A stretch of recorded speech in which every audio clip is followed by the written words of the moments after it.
En 2009, au niveau politique régional, la déclaration de Libreville, résultant de la première conférence des ministres de la Santé et de l'Environnement d'Afrique, en présence du Programme des Nations Unies pour l'environnement et de l'Organisation mondiale de la santé, eh bien, la déclaration de Libreville consacre à un haut niveau, grâce au professeur Fayomi, l'importance de la recherche en environnement et santé.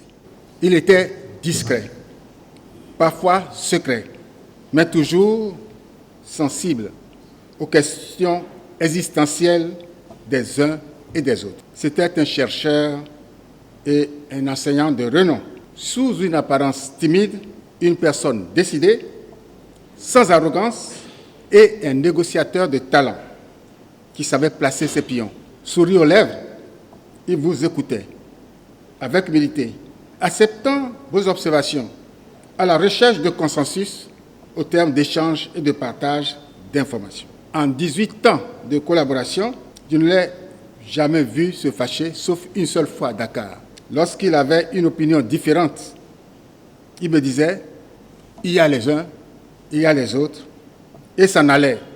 De son petit sourire qu'accompagnait un petit coin, un petit son guttural, tout en esquivant quelque part, ou un geste étonné de la main. Il y a les uns, il y a les autres. Le professeur Benjamin Fayomi a contribué à la formation de plusieurs praticiens de la médecine du travail. Il était reconnu dans ce domaine comme un maître dont la réputation dépasse largement les frontières de son pays, le Bénin. La belle preuve est que dans la zone de l'Afrique dite francophone, la plupart des médecins du travail qui opèrent actuellement l'ont eu comme formateur passionné et ardent à transmettre le savoir et le savoir-faire à ses disciples. Je suis de ceux qui ont eu le privilège non seulement de connaître le professeur Fayomi, mais de travailler avec lui. Notre premier contact physique et de travail, parce que je le connaissais de nom, nous l'avons eu au moment où il était directeur de l'ISBA.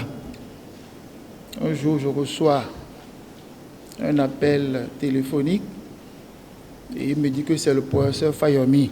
Pour un enseignant qui vient de la faculté des lettres, le professeur de la FSS, c'était une race à part. Quand il m'a invité, je me suis demandé, mais ça c'est encore quoi? Et il m'a dit de passer au bureau. Je suis arrivé dans son bureau, il m'a très bien reçu et il m'a dit ce qu'il attendait de moi. J'étais alors responsable du Centre national de linguistique appliquée. C'était dans un souci de réussite de sa mission. Le professeur Fayomi, c'était un homme de conviction, un homme discret, un grand travailleur. Je ne vais pas rappeler ici le nombre d'échanges que nous avons eus, le nombre de dossiers que nous avons traités ensemble, sans bruit, sans fanfare ni trompette. Je me rappelle le nombre de fois où il te téléphone pour te donner un conseil avisé.